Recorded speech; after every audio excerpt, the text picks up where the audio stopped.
May I begin this afternoon by welcoming those who are present and those who will join us online. As you know, those of you who have followed this series of lectures, this is the fourth presentation in a course around the theme Strengthening Civil Society in Jamaica for greater impact on human rights and democracy.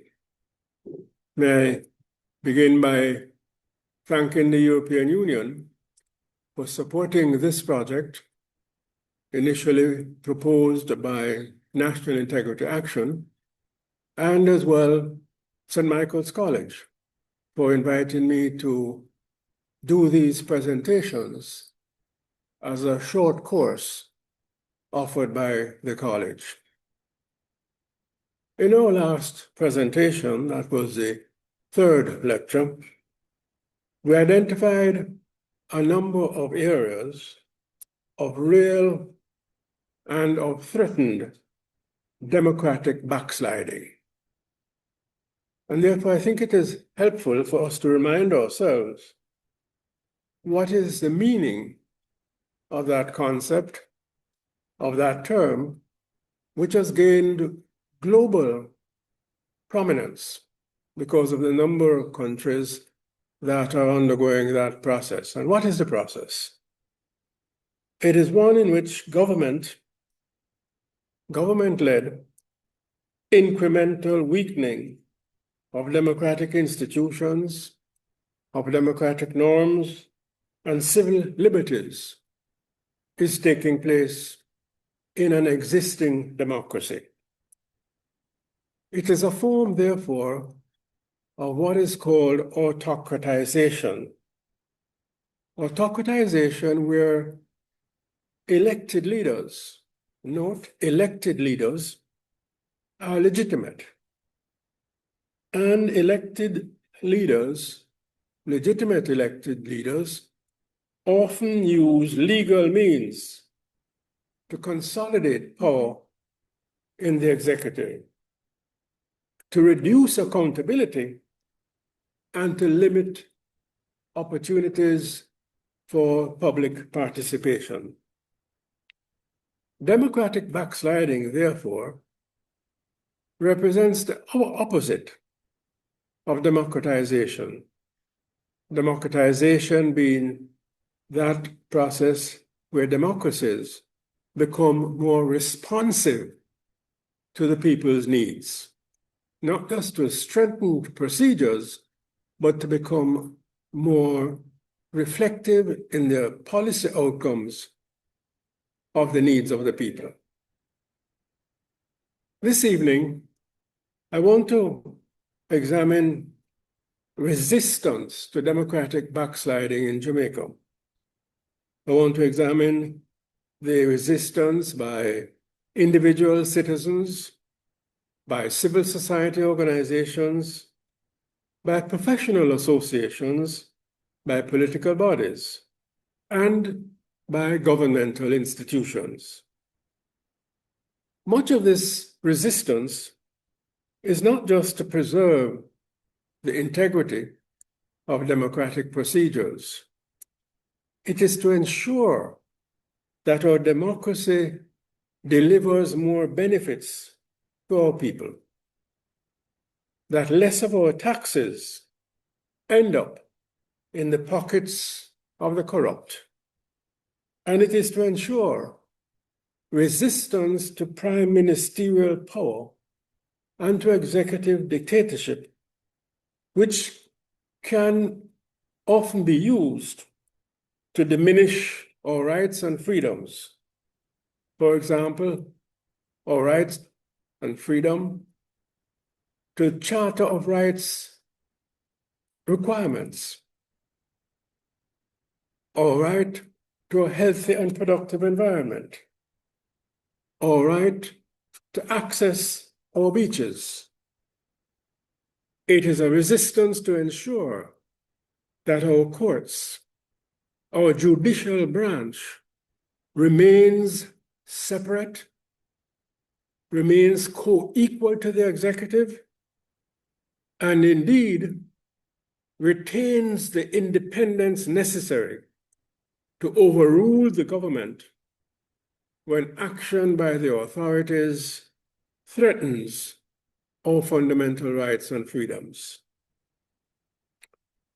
In resisting democratic backslidings, we Jamaicans still have and are using the right to report wrongs, the right to whistleblow, so to speak. Whistleblow and report wrongs to the Office of the Auditor General, to the Integrity Commission, or to the Major Organized Crime Anti-Corruption Agency, MOCA. And we can and do this whenever we suspect that multi-million-dollar contracts funded by our money, such contracts are getting into the pockets of the corrupt instead of going to programs to benefit the people.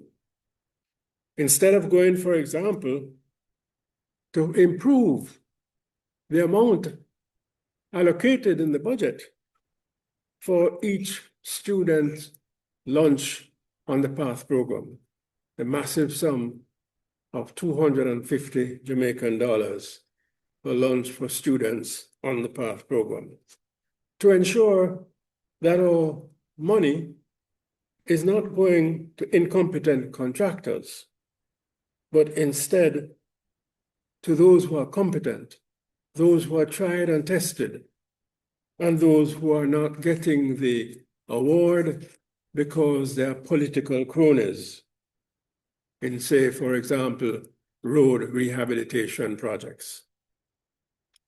We should recall that it is one such report from a citizen, from an ordinary citizen, to the Auditor General's office, which triggered an investigation into the University Hospital of the West Indies, an investigation which unearthed breaches in the spending of our money, irregularities which ultimately undermined funding for the medication and for the maintenance of the equipment which needy patients require. Irregularities so egregious that they are now being investigated by law enforcement agencies. This, I suggest, is but one recent example where citizens use the right to report and are getting results, where citizen action is not, as very often many believe, a waste of time, and where, in fact, results are justifying the initiative by that particular whistleblower. To reduce the incidents or irregularities and to secure more beneficial outcomes for us, the people, we clearly are well advised to make more reports of suspected wrongdoing to the Auditor General's office. Similarly, our citizens are resisting the illicit diversion of public funds from providing public services and to the pockets and private uses of the corrupt by making reports to the Integrity Commission. Utilizing this form of resistance, over 160 complaints were received from the public by the Integrity Commission during the 2 years, 2023-24 and 2024-25. Moreover, again, reports not going into thin air, the Commission reported that 97% of referred matters resulted in charges. So we need to be aware that reports with substance do bring results. More such reports should therefore mean more prosecution of the corrupt, more effective resistance to the theft of public funds, and more likelihood that stolen funds can be diverted to their proper purpose to improve the benefits to our people through our democratic system. At another level, the use of opportunities to report criminal activity is improving Jamaica's combat of violent crime. It is thereby buttressing our right to life, our right to live in safe and in secure communities. Why do I say this? Because we should realize that our people are not asleep. They may be dozing, but not to the point where they are indifferent to making reports that bring results.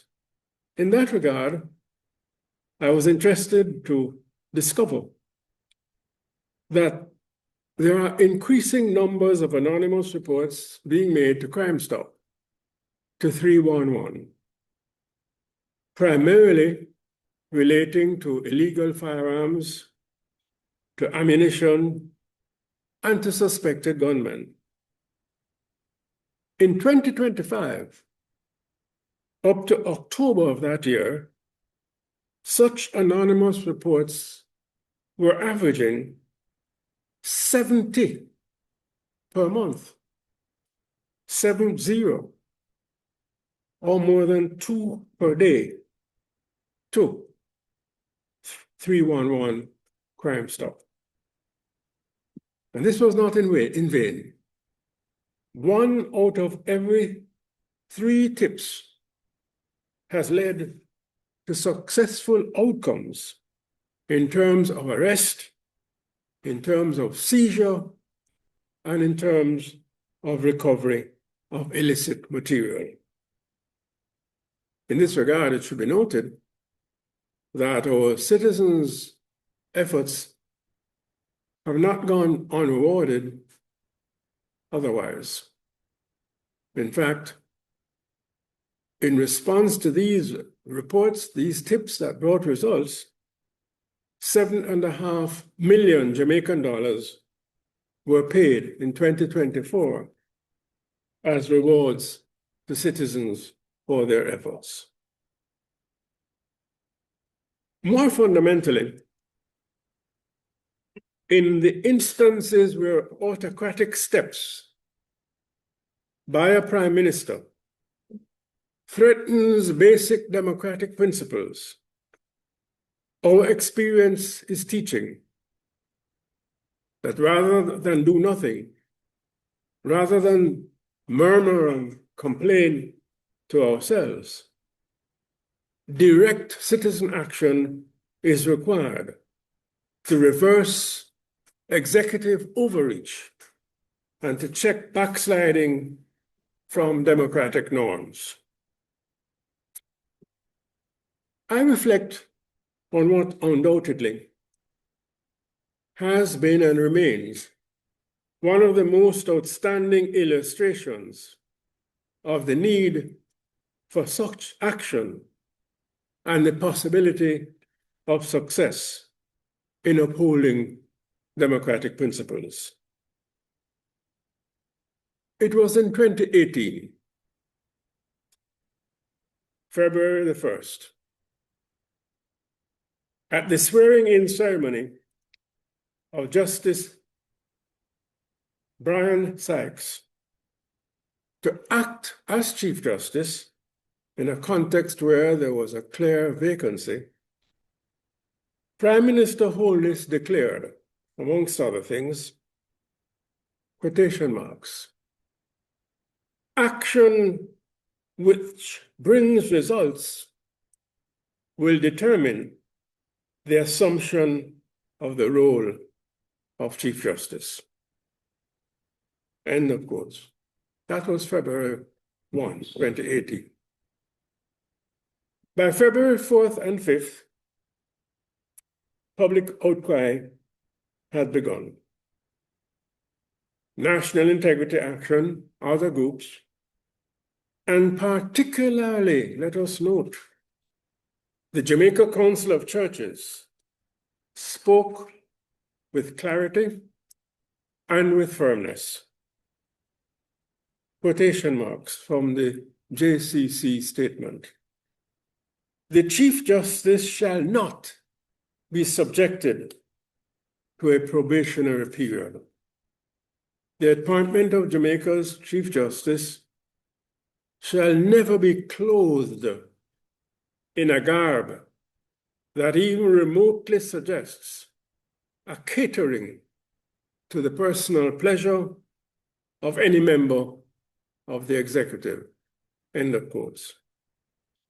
Additionally, the Jamaica Council of Churches, like other groups, expressed serious concern that there was no indication from the Prime Minister of the length of the probationary period, of the performance criteria which were going to be used to evaluate his activity.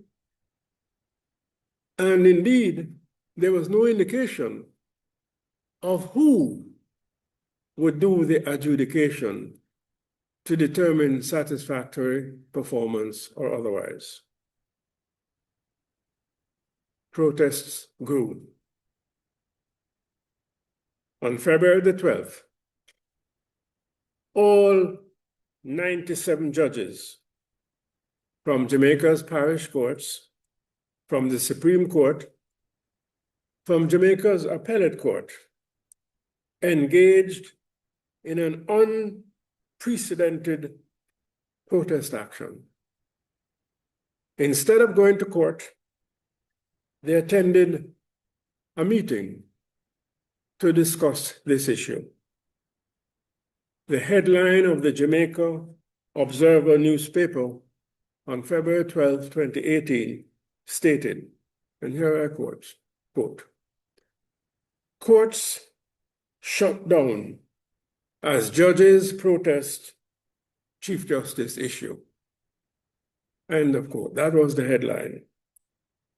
The body of the article read in part that courts island-wide were on lockdown as almost 100 judges met at the Supreme Court in Kingston to discuss concerns regarding the appointment of Justice Brian Sykes as acting Chief Justice and Prime Minister Andrew Holness's comments in relation to the appointment. End of quotes from the Observer. From that meeting, our judges issued a statement indicating that the Prime Minister's remarks were clearly inappropriate and, quotation marks, in breach of the fundamental doctrine of separation of powers. Remarks ought to place the head, sought rather, to place the head of the judiciary under his supervision, direction, and control, undermining judicial independence. By February 27th, the Jamaica Bar Association intensified its protest regarding these remarks related to the Chief Justice appointment. And by March the 1st, on March the 1st, in fact, acting Chief Justice Sykes was appointed fully to the office of Chief Justice of Jamaica. Can anyone doubt what this experience demonstrates? Can anyone doubt that the Chief Justice would have been acting still had it not been for the firm, clear, direct action by citizens to uphold a fundamental democratic principle and to prevent significant democratic backsliding. The experience demonstrated that strong resistance to backward steps did then and can halt erosion of foundational principles in our democratic system. Thereafter, a central avenue of citizens' resistance, a main mechanism used to defend citizens against executive overreach, has been and remains resort of the land. Illustrations are many. Most recently, last month, in April of 2026, in response to citizens' complaints, note marshaled by the Office of the Public Defender, fulfilling the responsibility of that office, the Constitutional Court struck down an environmental permit granted by the Prime Minister, a permit purporting to overrule the decision by a regulatory agency prohibiting Bengal Company from limestone mining in the Dry Harbor Mountains. The court ruled the permit granted by the Prime Minister, quote, unconstitutional, void, and of no effect. Herein, citizens' resistance through the courts scored a major victory, not only for the residents in the areas who would have been affected, but also a victory for all Jamaicans in upholding the constitutional right, a right won in 2011 but did not exist at the time of independence, to a healthy and productive environment. In the last 6 years, individual citizens, civil society organizations, and the parliamentary opposition have been among those going to the court to successfully defend citizens' rights against autocratic action by the executive. I recall a few of those cases, some of them continuing. In 2019, the National Identification and Registration System Act, NIDS. In this case, Member of Parliament Julian Robinson filed the action, and the court ruled that this act proposed by the executive and passed by the parliament despite objections within and outside the parliament, that this act was unconstitutional, amongst other things, for violating the right to privacy protected under our Charter of Fundamental Rights and Freedoms. Then there were the instances between 2020 and 2023, when states of emergency were repeatedly proclaimed. Civil society organizations, in particular Jamaicans for Justice, led constitutional challenges regarding the detentions under the state of emergency.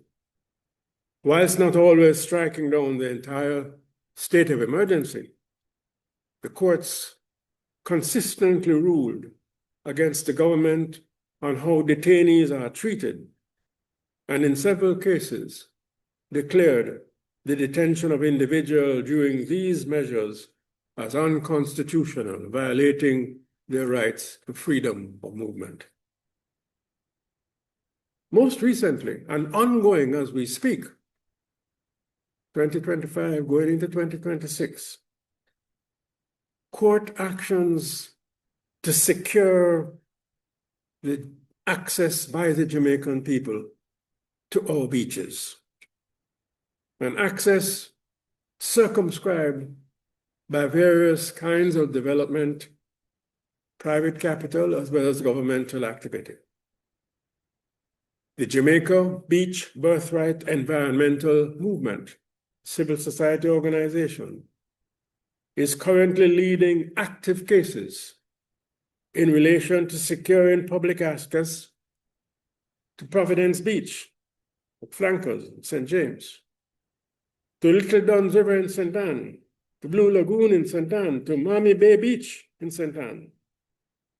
Matters not as yet determined, but reflecting citizens' action in upholding our rights. Remaining to be settled as well by judicial determination is whether government action is depriving our children at the primary and pre-primary level of publicly funded tuition as required in our Constitution. Again, these actions are not just to uphold democratic procedures, important as those are, but it's to defend the rights of people to an appropriate standard of living and to adequate services in keeping with our Constitution. Action is also in the courts to determine whether the criminal offense of illicit enrichment, which has been in our law books for over 15 years, and which is an offense in keeping with the United Nations Convention Against Corruption, which Jamaica has signed, whether that offense to catch the corrupt should be removed or should remain on our statute books. Other than resistance in the courts, citizen action against wrong and to defend what is right is taking place outside of the judicial branch and outside of the accountability institutions and crime-fighting bodies, important as those actions are.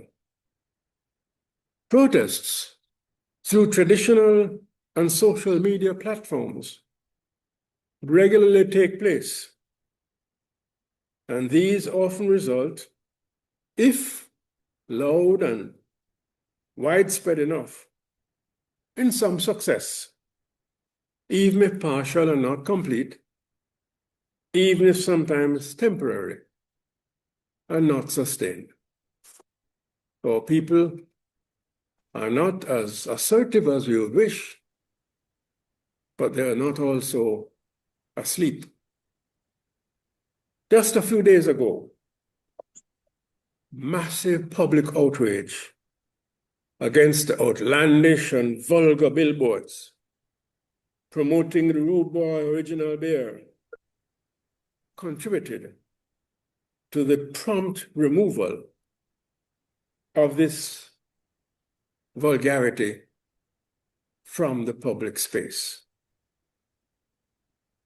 Then, in 2023, the government granted an unconscionable increase of between 200 and 300% in salaries and allowances to the Prime Minister, the Leader of the Opposition, ministers and MPs. Once again, public spoke out. The Jamaica Council of Churches was vocal, depicting the package as, and here I quote, widening the income disparity between the governed and the governing, an ungracious and inequitable action, and called for the package to be recast. The Jamaica Evangelical Alliance described the package as a blatant and unconscionable assault on the country's financial standing, describing it as shameful and immoral. The Jamaica Chamber of Commerce, also expressed public criticism, and in their case, proposed an alternative approach to the salary increases. Arising from the outcry, the people were not ready and did not take to the streets in any large numbers, but it was sufficiently vocal that the Prime Minister declined to accept the increase. Our refusal, however, as it turned out, was in effect a pause rather than a rejection, as 3 years afterwards, when there was no longer the initial public outrage, Prime Minister Holness accepted the increase, which, by the way, makes our head of government, in terms of the ratio of his salary to the per capita income of Jamaicans, one of the highest, if not the highest, in the world. In June 2022, the government had to reverse itself in another example, in response to public outcry, following the decision to have no festival song. Its explanation was that the standard of entries were not what they ought to be. Even so, citizens said they want their festival song. And within 1 week, the government had to concede, and the Jamaican people got their festival song. Between 2017 and 2020, once again, citizen resistance scoring a partial success. Public resistance to a breach, this time, of environmental rights.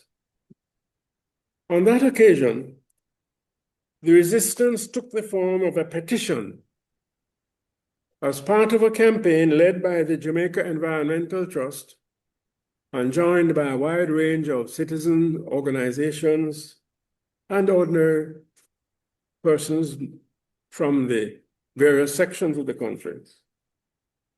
And that campaign was to have the cockpit country declared a protected area, to insulate it from mining, which would disrupt, disorganize, and in effect,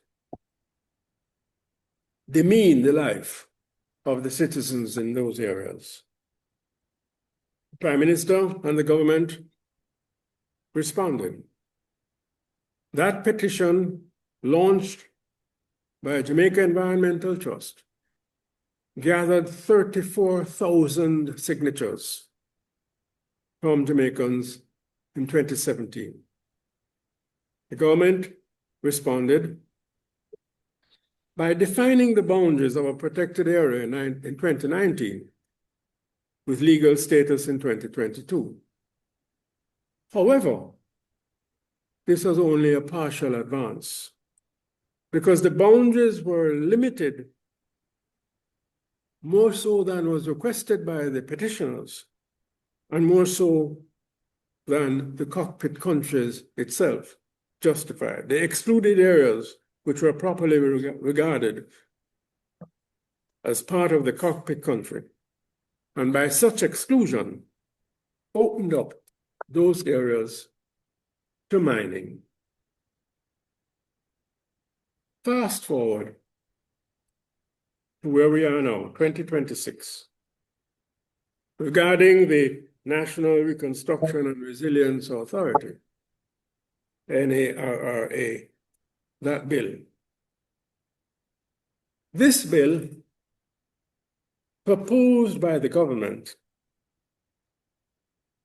has attracted public outcry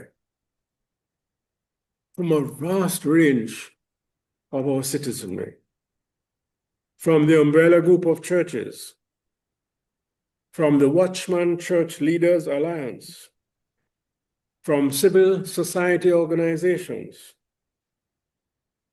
led by the Jamaicans for Justice, Jamaica Environmental Trust, including the Jamaica Accountability Meter Portal, the National Integrity Action, and a number of individual democracy advocates. Let us note, each and all have spoken in favor of the general objectives of the bill. No one is against that. The general objectives of the bill to provide and to ensure speedy, efficient, time-bound post-Melissa hurricane reconstruction and resilience in the face of further natural hazards and disasters. At the same time, each of these organizations and citizens has expressed and contributed to widespread public concern and opposition to the provisions in the bill, which reduce democratic accountability, transparency, and oversight, while strengthening ministerial power and executive authority with little or no effective constraints. Despite this, the government has remained intransigent. Debate in the House of Representatives did accept some amendments, not fundamental, but nevertheless did accept some amendments. Debate in the Senate, no such thing. The government refused to accept any of the substantial proposals, any of the substantial amendments proposed to ensure that the authority utilize public money in a manner that retains speedy and effective action, that retains the capacity to deliver effective results for the benefit of the communities impacted and for the country as a whole, but to do so within a framework of transparency, a framework of accountability, a framework of democratic oversight that would reduce the possibility of dictatorial conduct and utilization of literally billions of dollars of public money. The intransigence of the administration in relation to the NARA carries democratic backsliding to new heights, and conversely, calls for democratic resistance to also reach and to sustain new levels of effectiveness. May I conclude by making some suggestions regarding what is to be done and how it should be done. First, to the advocates of resistance to backsliding, please do not lose heart, as I have detected in some who say, I wonder if this effort is worth it if government doesn't listen. but don't give up. A critical battle has been lost, at least for the time being, in relation to the autocratic provisions of NARA. But the struggle for democratic retention and consolidation must continue. Some say, with some degree of despondency, our people are asleep and now wake up. I say, our people are not asleep. They are resting. Our people are in some measure aware of what's going on, not least of all arising from the very work of democracy advocates who may now be losing heart. But as yet, undoubtedly, our people remain insufficiently assertive, many preoccupied with issues of survival by any means necessary. Many are preoccupied, looking for greener pastures elsewhere, for opportunities for a better life in other countries. I was interested, but not astounded, by the finding of the UNDP looking at democracy issues in our hemisphere, that surveys indicated that the percentage of younger Jamaican cohorts that wanted to leave Jamaica for opportunities elsewhere was second only to Haiti in the Caribbean and in Latin America. So our people are very concerned with the issue of survival, of adequate living, and we have to be aware of that. We have to be particularly aware of that when we defend democracy, not just as a procedure that is inherently responsive to our rights, but rather as a system that will bring benefits. That has to be demonstrated in fact. Our people too, let us be clear, are fearful of victimization of one sort or another, feeling that the risk of speaking out, of standing up for peace, brotherhood, and justice, as our pledge tells us to do, is not really worth it, because many still believe nothing will change. Many still forget some of the examples that I've been talking about this afternoon. Nothing will change. No matter what we do, so it's set. I suggest that we Jamaicans are a people who have been very often in this state of limbo before in our history. Long periods of relative calm,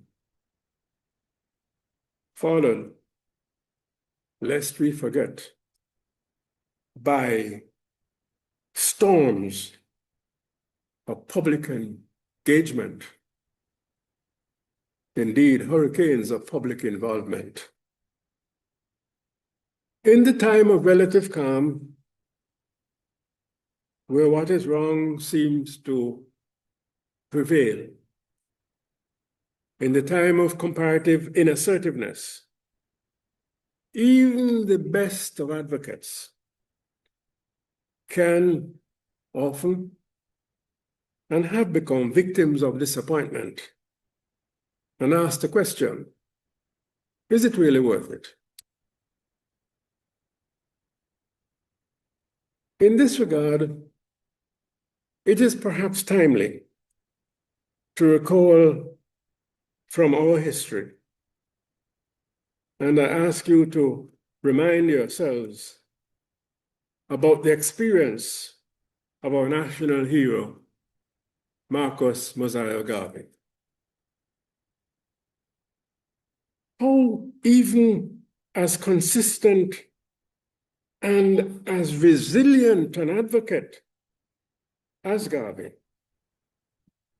how even someone such as he lost heart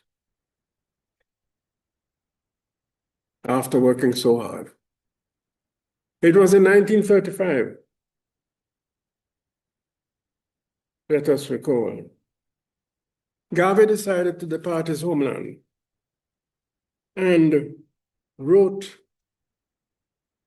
in a mood of dejection,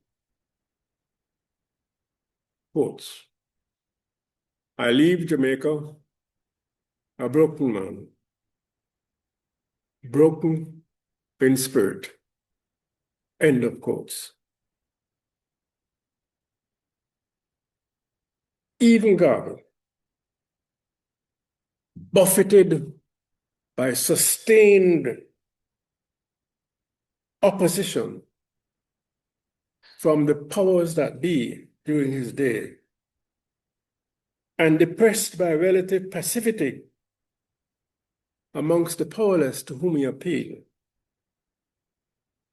did not fully appreciate that decades of public education had strengthened in a quiet way the resistance of the people and their determination when the time was right to stand up against unfairness and injustice.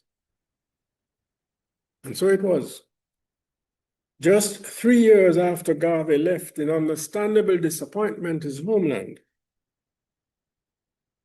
the Jamaican people awoke from what appeared to be their relative slumber. From east to west, north to south, as the Gleaner headlines put it at the time. In 1938, the masses of our people erupted in a protest against inequity, in a protest against unfairness of the system and injustice, laying the foundation in those days and weeks and months for a stable democracy, for the first Black democracy to emerge, for a stable democracy to be built and structures to be designed to endure for the following 80 years, to endure despite trials and tribulations, despite crisis and near collapse from time to time. We should learn from Garvey's experience. The people will become assertive when they are ready. However, the nature of their awakening will have been deeply influenced by the intensive public education and awareness building that Garvey and his lieutenants did during the period of comparative calm. The intensive work, while the people remained quiet,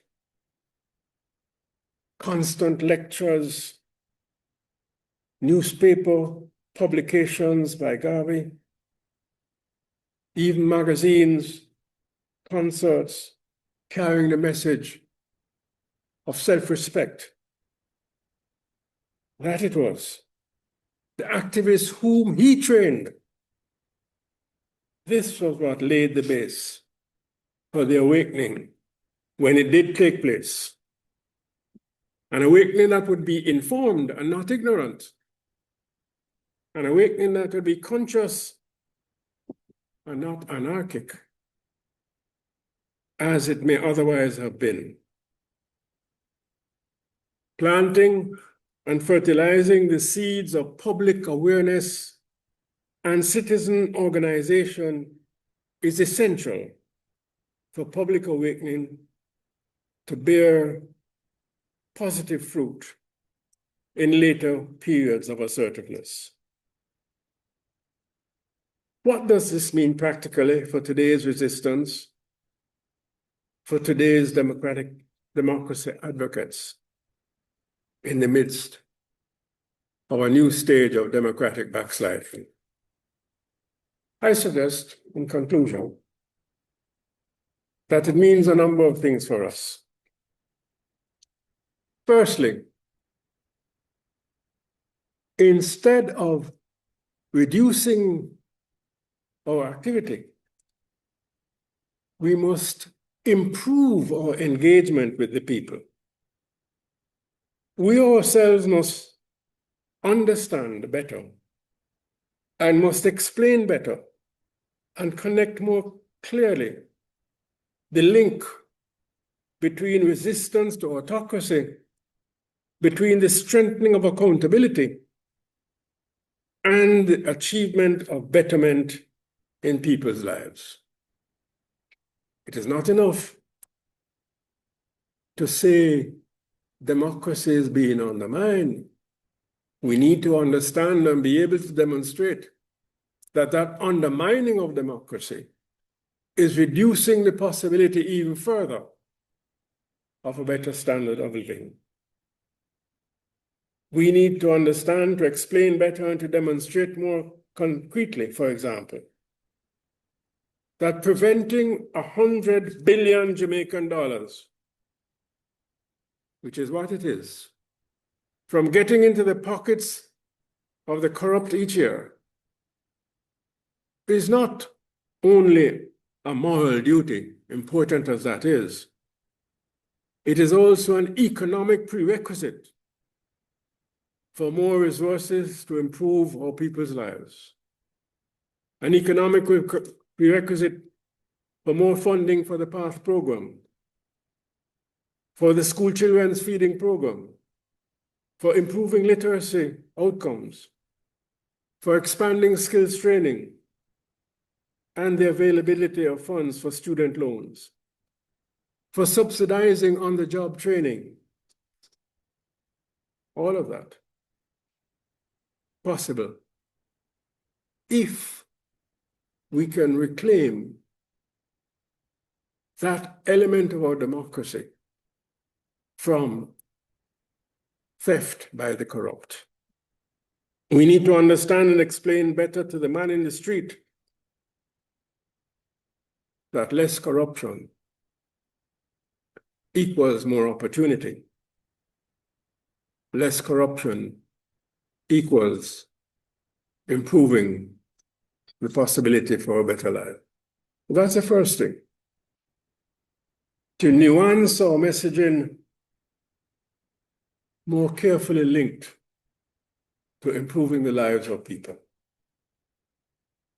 Secondly, the improved messaging needs to be disseminated and carried more widely through channels available to and more utilized by the people themselves, the masses of the people, particularly through social media platforms, through our pastors in our churches, so many of whom are vocal in over 700 communities in our country. Messaging needs to be carried through student clubs and associations, youth and community organizations, through service clubs, as I was heartened to see recently, Jeanette from JAM carrying the message to one of our service clubs. Through entertainers who very often independently of us purvey consciousness, exposing some of the delinquencies in our politics. Entertainers who purvey consciousness are not slackness. But the messaging also needs to find the resources and the sponsorships to fund engagement on radio, on TV, ads, and public service announcements, cinema advertisements, and cable channels. We must not neglect those in the belief that they no longer matter. Ask yourself, If they no longer matter why KFC would spend so money on the ads every evening, tonight as you go home. People watch, and the intensity impacts their behavior. We learned that in the National Integrity Action at a time when we were far better resourced, and hopefully one day to come we shall be again. That ad that we developed, Do the Right Thing. We ran it on radio, TV, cinema, cable television, 2017, 2018, 2016, 2017. And for a 9-month period, there were 1,300 exposures. That is averaging 4 days, 4 to 5 per day. And what was the impact? The surveys showed that people's willingness to engage in bribery was significantly reduced. And the behavioral measures indicated that their actions followed in reducing engagement in bribery. That sort of use of the traditional media needs to be resumed, and we need to devote resources as available to it. Thirdly, our government bodies, our state institutions charged with upholding accountability need to expand the resources, human and financial, in their budgets, geared to public education and public awareness building. We should take a leaf out of the anti-corruption bodies in Hong Kong, anti-corruption bodies in Malaysia, who spend significant proportions of their budget in public outreach and engagement. In our case, some Jamaicans do know, but far more need to be aware of the hotlines to call and the opportunities available through which reports, anonymously if preferred, can be made to the Auditor General's office, to the Integrity Commission, to the Financial Investigation Division, to MOCA, to the Office of the Public Defender. Each of which is already doing good work to uphold citizens' rights and democratic accountability, but much more needs to be and can be done. In fact, in NIA, we just recently conducted a survey, which is to be published, indicating what level of public approval attaches to some of our governmental institutions dealing with matters of accountability and corruption. And it was heartening to see that many achieve levels of approval without the kind of intense engagement and exposure and public education that I'm advocating that were enviable. In the case of MOCA, over 50% of the people gave them a very positive rating for the work they're doing. Can you imagine what that would become if they were to be exposing more of what they do? And it is in that regard that we should not only be aware of where to go and what to do to get to them, but more importantly, they should make more efforts along with the media to speak of the success cases.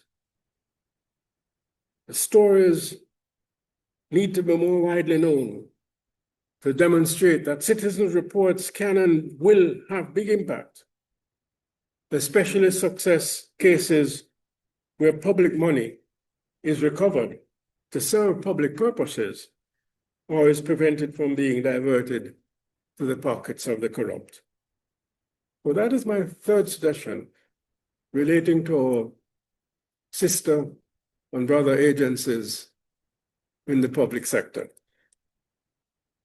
Fourthly, civil society organizations already working more closely together, need to partner with one another more fully, using the facilities kindly offered to us by St. Michael's as a hub.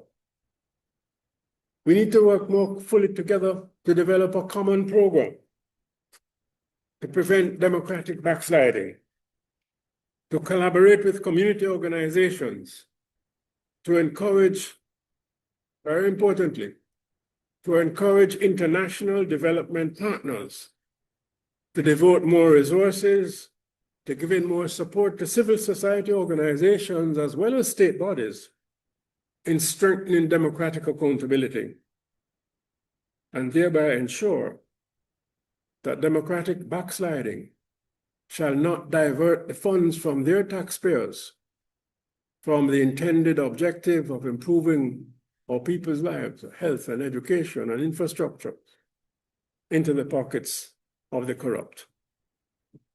We need to talk to our independent or international development partners more persuasively, taking into account their priorities, of course.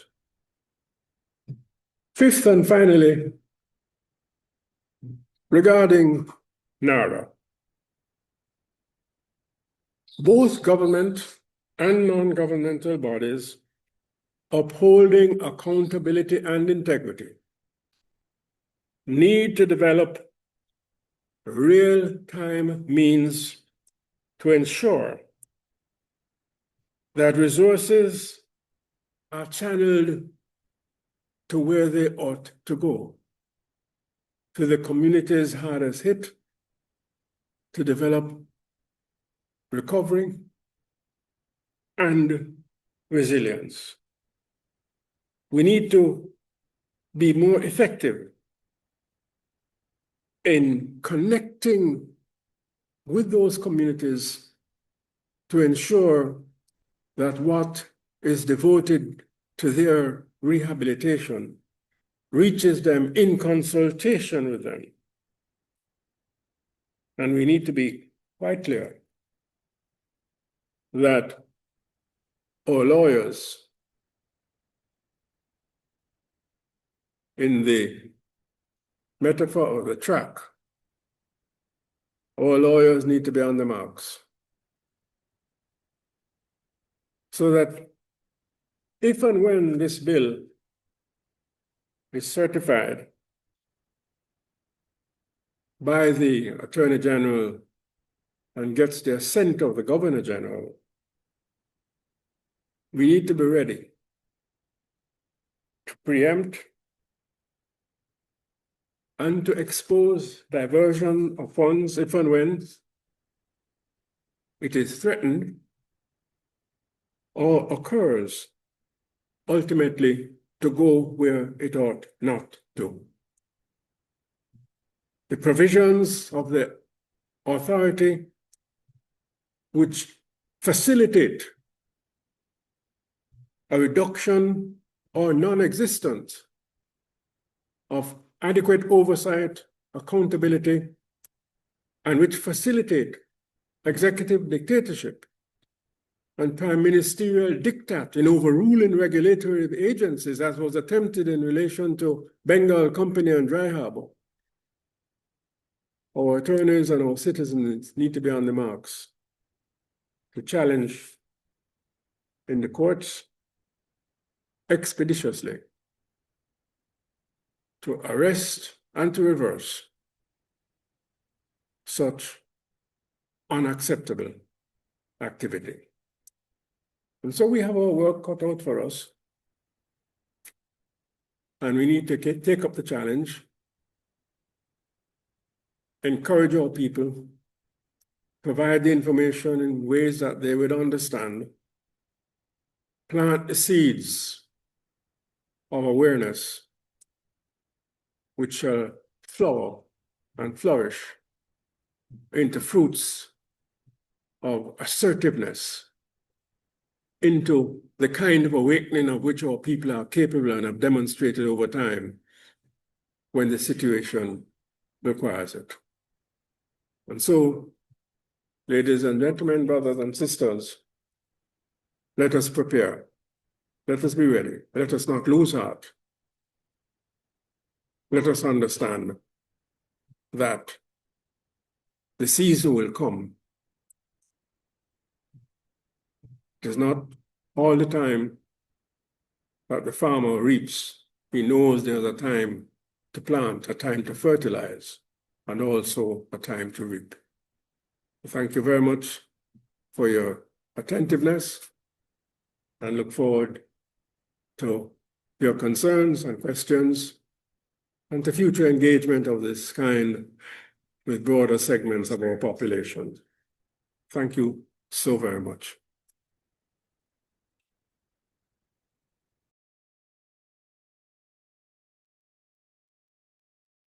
Thanks, Trevor. Something that struck me yesterday was the news, because you've spoken about things like commission. I'm looking at omission. Yesterday, huh?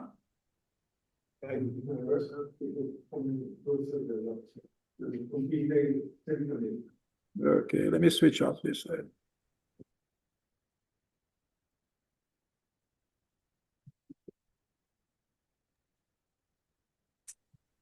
And that's better.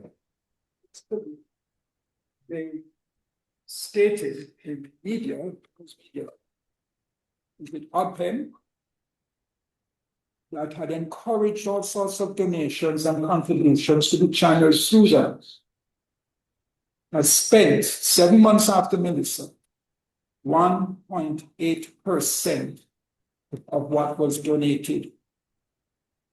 And I'm thinking, surely this must be part of the whole problem, not necessarily of corruption, but total disregard for urgency.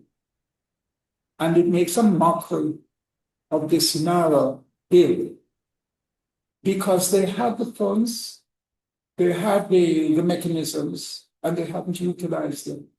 And it must be painful to those who contributed throughout pen and other sources to know that 7 months after, 1.8% has been spent. Absolutely. And in fact, the Auditor General's report, which brought this to light, I haven't yet read and got it this afternoon to take a look. I see where Janet is online. I know she was on a program this afternoon with Principal Director Gavin on this issue.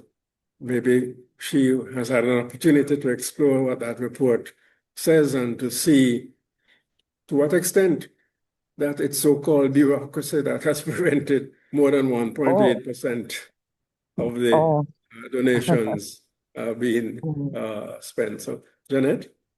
Yes, well, thank you, Prof. I mean, that was one of the points I really wanted to drive home. The report really doesn't give us an explanation. So that is really left up in the air for us to press into the government to find out. But what I thought was very instructive, I counted off about at least 6 or 7 of the findings, and I combined, and it could have gone to 8 or 9, in combining the previous audit with this one, which I think is important because it's really one program, and realized that I would say 8 out of 10 of the findings are not related to anything pertaining to execution of the projects or what you would call procurement or anything to do with speed and pace. I would say 80% of them had to do with governance concerns, which is why I think this report does the exact opposite of what the government's official response so far came through Senator Marlon Morgan's press release. And he is utilizing it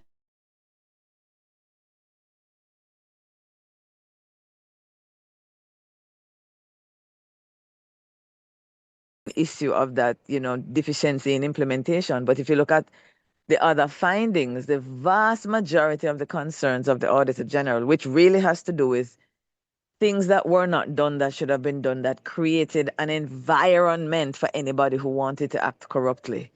We are looking at governance concerns, which to me endorsed and supported the reason why we thought a governing board would be what NARA needs, because a lot of the issues facing us are not just about slowness of government and bureaucracy. These are governance concerns.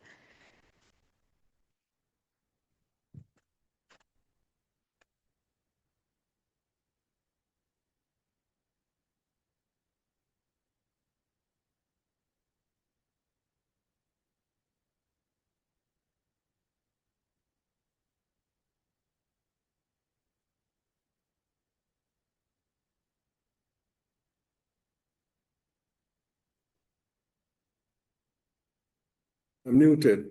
Yeah, sorry, I was muted. I was saying that this makes it even more unintelligible that the government in the NARA bill, still to be a law, excludes any reference to an advisory body, much less a board, in respect to the governance arrangements. Completely unintelligible, because that would Yeah. not slow down. This idea of being speedy and efficient would not be affected by having an advisory body or a board. And it's also what the Executive Agency Act does state as requirements in executive agencies. So you're quite right. Governance remains a big issue, and Yes. it's not being at all addressed in the way that would be effective in the NARA bill. So, but can I just make one more point related to that, which, boy, up until the point when the Governor General signed that NARA bill, the legislation that our parliament created for us to handle and to respond to Jamaicans in a disaster, there is a legislation, and it is the Disaster Risk Management Act. That's the Yes. act that created ODPEM. Now, one of the really, I can't wrap my head around it, is the idea or the information coming from the Auditor General from even in February, and I think it still remains the case, that we have a Disaster Risk Management Act that says, listen, it don't have to tell we, Jamaica is susceptible to disasters, in particular, if a hurricane or tropical storms, and if the whole away, some part of the island going to get hit. And so it sets up a council and it sets up a committee over the funds, and any disaster entity, anybody responding to disaster, it going to pump serious money through. It has to. It's a disaster. So a committee is put in place to monitor the funds and to approve the funds and its use.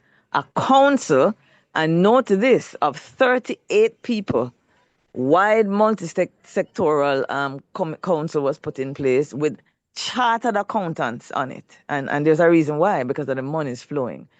So we see an example of what the government at least thought in 2015 is what we needed in terms of governance. But what is interesting is that in the last 2 years, at least from 2020, there has been no committee and no council sitting. And I'm asking the people of Jamaica, and I'm asking those of us here, how comfortable does it make you to know? I mean, a hurricane is something you get notice of, and we know the season is not like an earthquake. How comfortable? Is this about procurement and speed? Or is this about just preparation and planning and getting ready and having a framework in place that even though we had Beryl came in, they didn't sit. Even after Beryl, they didn't sit. Even with Melissa coming, they didn't sit. And Trevor, even since Melissa, this council and this committee has not sat. But here is the kicker. Here is the kicker. Instead, what we had is our prime minister creating other oversight committees that he appoints people while there is a legislation in place saying when there's a disaster, this is the committee and the council.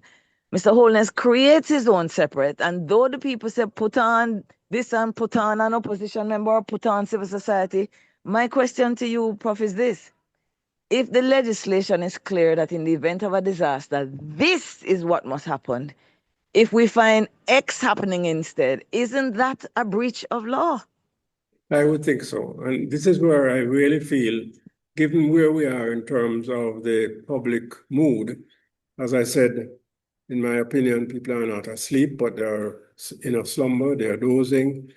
But the courts are vindicating the fact that they stood up when their independence was threatened. Threatened. And to that Yeah. extent, I feel that our legal profession and our lawyers have to Yeah, really redouble their efforts to I think challenge so too. instances such as you just mentioned, where the requirements of the law appear to be clearly in breach and other steps are being taken to Yeah, get around what the law obliges. So I agree to 100%.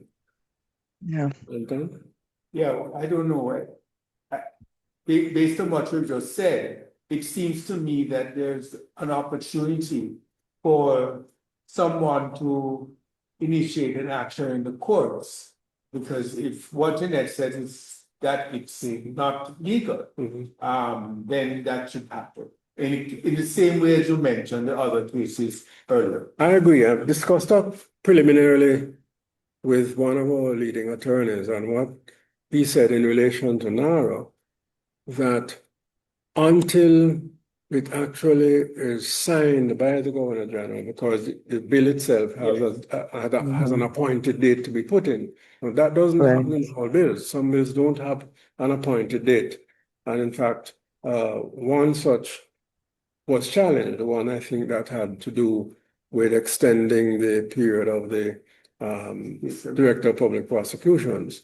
But that for this to be challenged, it has to be, first of all, signed off, the appointed day, and thereafter look at the provisions insofar as they impact constitutional obligations. So it's a time when you and I should be lawyers, isn't it? Yes, I realize that. Yeah. But But we can still do I our tell best you, without being.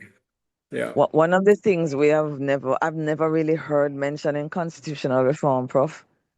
But it's just by virtue of being on this ground. And I really think it is a significant, it's very significant, I think. It's this whole issue of the opposition is a part of our governance system. They are the King's Royal Opposition. They are in the parliament. They have a role to play. They are a watchdog. They monitor and they oversee government, the cabinet in particular.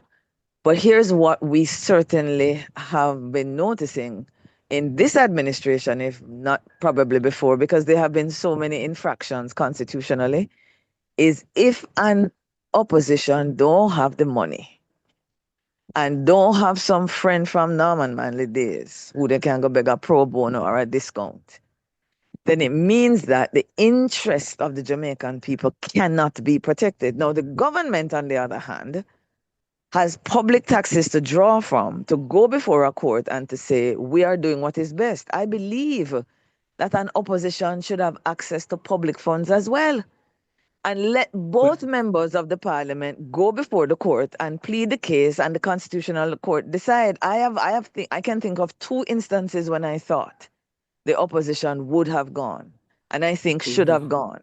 And I reached out, and the response I got, Prof and listeners, is, Ms. Calder, we have two cases in court. We can't afford anymore. So if the opposition cannot afford it, then what it translates into, Prof, is that the rights of the Jamaican people never really get tested.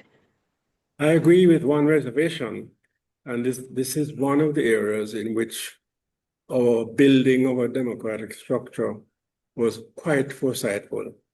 And that is the office of the public defender. That office Yes. is Yeah. charged with the legal obligation to assess cases brought to their attention by any citizen, whether, for example, the farmers in St. Thomas who were dispossessed and threatened to be moved off the land, and the then office public defender took it up, and they not only were not moved, they got titles to the land. Or in this most recent case, where Bengal Mountain, or Bengal Company rather, would be mining dry harbor with no particular restraint, had it Yes. not been the public defender to take up and marshal the complaints of the citizens from that area. So I think that Right. there is a case in which an office exists, and I hesitate to say that leadership matters because there are so many offices, so many structures of constitutions which are identical but function differently. or officer or public defender needs to be approached more regularly and more substantially by all and sundry who have cases of the kind that you just mentioned, for example. If the opposition can't do it because of whatever financial constraints, then an approach must be made to that office, and they need to say why not if they don't take it up. So I just wanted to make that observation that It the does public provide defender's some office. comfort, yes. Important. Yeah, there. But do remember, Prof, what you end up there, it's better than nothing. And I certainly did not remember it, so that is true. But I still feel like we need equity. And Yes, based on what is absolutely. available to the public defender, we are at a disadvantage. I had a Yeah. conversation with the previous public defender, who I think was around when this case started. And she She was the one who admitted that brought it. it exactly, and she did admit, Prof, that Mhm. it is, I want to choose my words carefully because I don't want to get her into trouble, but she was admitting that much of what she was able to do came from creatively approaching the law. And Mhm. therefore, what I understood her to be saying is you could have another legal defender who would not have felt by just the reading of the law that some things that she did that they are able to do. And so it does Exactly. sound like a kind of strengthening of the law is necessary as well as funding, because I can tell you, we the people are going to pay the bill, Mhm. and 6, 7 QCs, KCs are going to walk in on the other side. And I don't think we're evenly matched when we think about what we provide the public defender. But I take the point, Trevor, it's better than Better thinking than of we had nothing. nothing. It needs to be used more Absolutely. effectively. And Yes. Yeah. again, leadership matters. I keep coming back to this point. Yes. Institutions are Yes. crucial, but the quality of the leadership does Yes. matter. And in this case, we need to push for whatever action, while taking your point, of course, that there needs to be more Yes. equity in the resources available. I think Gavin has his hand up. Principal Director, Gavin, you must be Yeah, bro. muted. Yeah. So thank you very much for this discussion, and it's timely. You know, I always a quote, culture and say nothing never get weary. And your this evening is a reminder about nothing never get weary. But I also want to put in nothing just we just can't get weary. But I also want to put in another point that in 1935, I was reminded today, in 1935, the banana workers at Arakabessa, they launched a massive protest. And Oh, yes.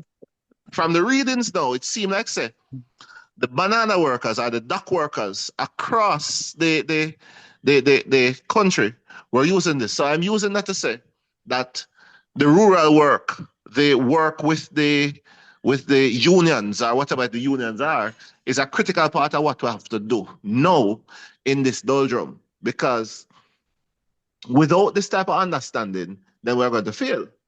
I Absolutely. I also want to bring in something about the type of communication that we need to be doing with Yes. youth and community. Yes. Yeah. Because, boy, Prof, I'm tired to talk to the choir. And it's not that we want to stop, but it's just that we are faced with a set of people who are out there wreaking havoc and building a phalanx against us. And they are using the language and structures that are better suited to community work. And we're going to use that and reach there more.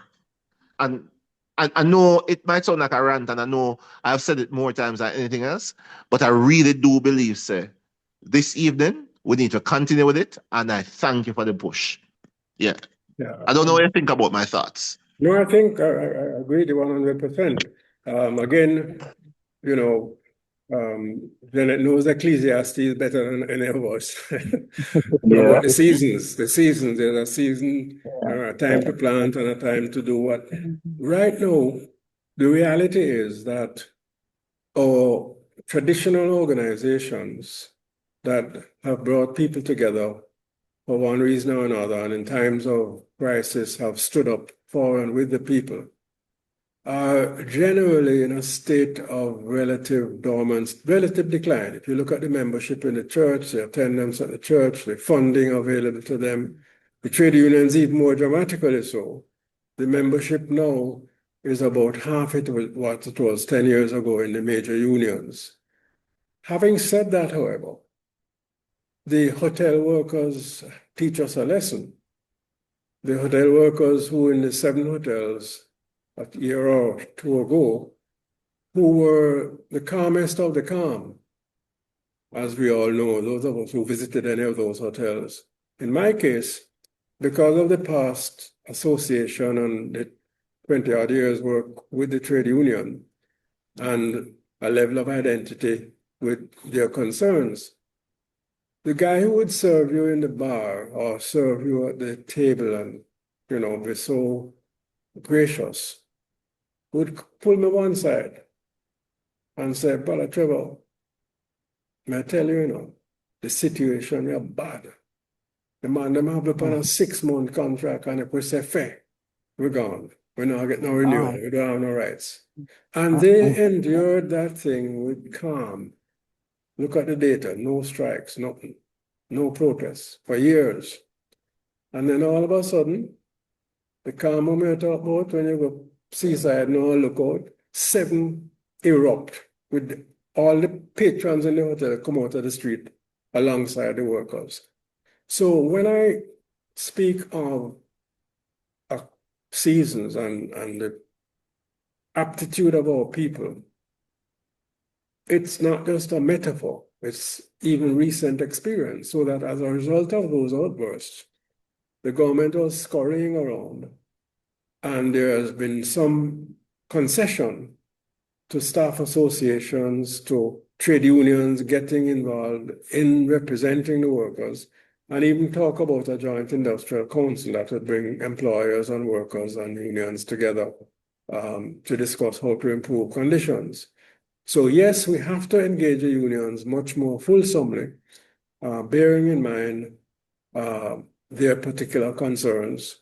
The teachers and the public sector unions, I think, are particularly vulnerable in this time when Jamaica remains the poster boy of the IMF, despite the fact that, as I said in the presentation, we are the opposite of the poster boy for our people. When you can tell me that in the survey that has been done, the percentage of Jamaicans who want to leave is second only in the hemisphere to Haiti, where 54% as against 70% in their case.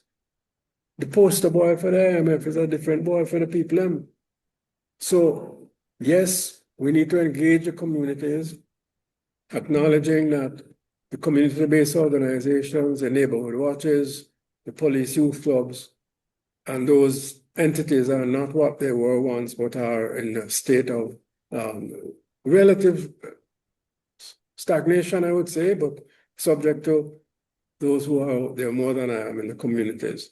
We need to pay attention to those organizations. So the students, I note recently, and it's important to keep your eye open to see signs of life and sparks of light. The students I note recently, the National Secondary Students Council, who I have not heard from in 10 years, the public hasn't heard from them, have been quite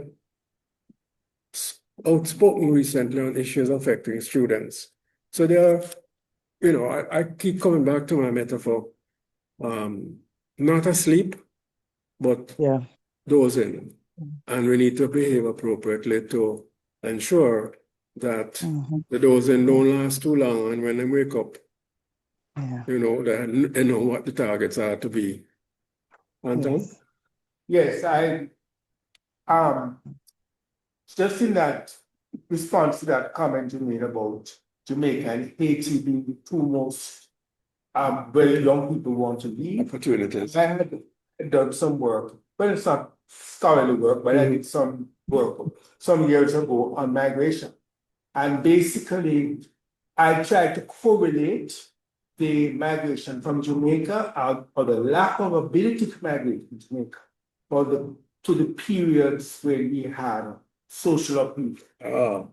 Okay? Very wise. Very wise. We saw that that 1938 thing took place after the Americans closed in the 1920s. Thank and then you. we had the Depression. Thank you. Okay? Mhm. The 1865 Nwabwe Rebellion Mhm. followed, period, we had a large number of people going to build a railway in Panama, and then they all came back. And of course, the 1960s, when the migration to England started, we had some issues. What I refer to now is the fact that either late last year or early this year, the American government ceased processing immigrant visas from Jamaica. And so that those people who have been waiting to migrate to join family members, parents, siblings, whatever, in the United States, those applications are now on hold. And that is, even if the government in the United States changes, the fact is the way these things work, they don't just simply loosen up again. That's the trend. So that's a warning sign. Anton, I want to pause you because that insight is of inestimable value because you are so right. And let me tell you that in the other countries, in the last, because the period 2020 to 2025 has been even more protestful than the 1960s globally, the data tells us. And in the countries where Gen Z, the late teens to mid-20s, have erupted from long periods of quiescence, frustration was building, particularly in respect to opportunities not being fed by virtue of out-migration, and also the visuals of the way in which the top of the society was living in, Kenya and the other 6 or 7 countries that erupted. So that's a very important observation, that when the opportunities for getting a way out, largely in Jamaica's history with migration, but also in our case nowadays with the scamming and the other kinds of illegal activities, when that is not so evident and available, I can tell you the frustration is going to grow, and we need to make certain that people are made aware of what needs to be done to make the system benefit them more. Otherwise, it's a mash-up business. Like 1968, I was not here, but the university students and the lecturers who marched, when they went downtown and, in protest against the banning of Walter Rodney, the people in the inner cities who were aware of his work were so frustrated that it took the form of burning up the bus them and literally anarchic demonstrations, anarchic activity. And that's what happens if our people are insufficiently organized and aware of what targets are appropriate when the frustration reached the boiling point. Luckily, the hotel workers were such that they understood that what they need is representation and no need to lick down anybody in the hotel. And they had to get an immediate response, and it came. And it came, right. So thank you for that migration issue. Keep watching those numbers and keep seeing what happens in relation to the Americans and the British now. Apparently, it's much more difficult to get a visa than it was in earlier days. Like I said, people are leaving because they are going on non-immigrant visas and not returning. And note who has gained most popularity out of the recent local government elections in Britain. Yeah. It's the anti-immigrant man, Of course. the far-right fascist. But I think that it must be a matter of worry for the Jamaican government, because I am aware that that work, that little work that I did, not scholarly or not far as it was, they are aware of the same. So they are concerned. Yeah. So should we all. So I think we Yes. have an interest in this discussion. That look forward. I'll try and circulate the YouTube link. Yes, yes. So we can circulate it widely. Get some Catholic opinion. Refer them then Prof? to the YouTube. Sure. Yeah, Thanks, Trevor. you're welcome. And thanks, Jen. Thanks, Evan. And others. All the best. Thank you. Thank you. Thank you, Nia. Thank you, Prof. Respect, bro. Bye. All the best, Cal.